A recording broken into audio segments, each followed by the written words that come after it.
Open train 2.mass. In this lesson, we're going to get the agent to adapt to the train. Hit space, and you can see that the agent just walks through it. To get the agent to follow the train, we first need to adjust the agent's Y translation so it's above the ground. The input we're going to use is ground. Set the range to -50 to 50. If we press Alt-Shift-A, we can see its agent space, which is its local coordinate system, and all the measurement information in the massive world are relative to it. So the ground value is how high the ground is relative to the agent space. And at the moment, we can see it's at -23.5. However, the ground value isn't going to tell us how much to offset the agent.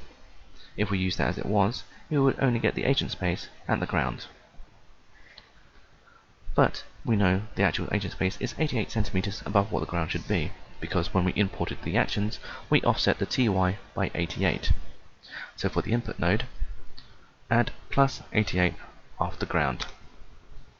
And let's bring on some fuzz nodes. Connect that up to the input node, and rename them high, OK, and low. Now we just need to determine what they are. Select high and change it to an S-curve with a start point of 0 and an end point of 25. For OK, we'll use a bell curve with a start point at -25, a midpoint of 0, and an end point of 25. For low, we'll use a Z-curve with a start point at -25 and an endpoint at 0. At this moment, the ground is high compared to where we want it to be, which means we have to raise the agent up. And to do that, we'll need an output node. And normally, we would use TY to raise the agent up. However, TY is currently set by the actions, so we need to offset the value the actions are providing for TY. So in a channel box, type in square bracket TY colon offset. Anything we want to offset from the actions, we put inside square brackets with colon offset after it. We'll give this a range of -250 to 200. And let's bring on a few defuzz nodes so that we can state what the values are for TY offset.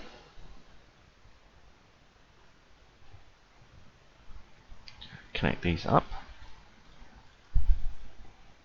And now, let's state what they are. So we want the agent to be able to move up.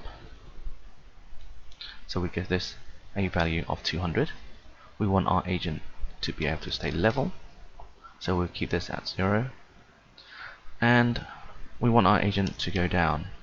So we'll give this a value of -250. And now we just need to connect the nodes up. So if the ground is high, we want our agent to go up. If the ground is OK, we want it to stay level. And if the ground is low, we want our agent to move down. Now let's see what happens.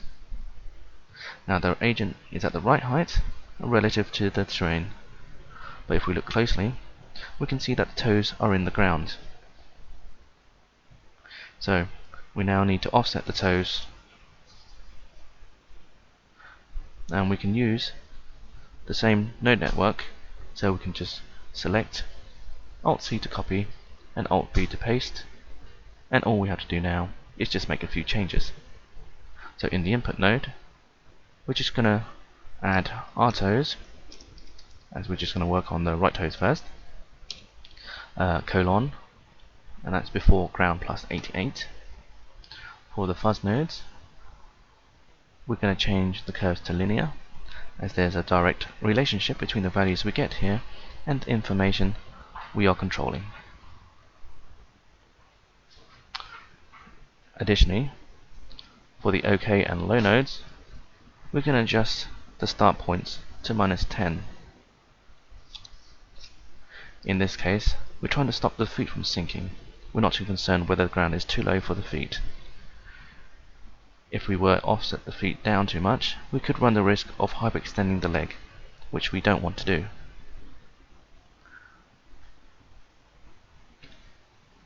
For the output node, we're going to be offsetting the IK value of the toes. So in the square brackets, replace TY with our toes colon IK dot Y. And we'll set the range from -100 to 100. And now we just have to change the values for the defuzz nodes. And so for the up, we'll change this to 25. For level, we'll keep this at 0. And for down, we'll keep this, we'll change this to 0, as we don't want to run the risk of hyperextending the legs by allowing it to move down. But since we're creating a generic terrain adaptation module, we'll leave the node in, so if you have an agent with very bent legs and it's okay to move down, you can put a value in that's below 0. So let's see how this affects the right foot. So at the moment it's sitting on the terrain. So for the left foot, we're going to copy this node network and just change the input from right toes to left toes, and for the output do the same and reset. Now both feet are above the ground.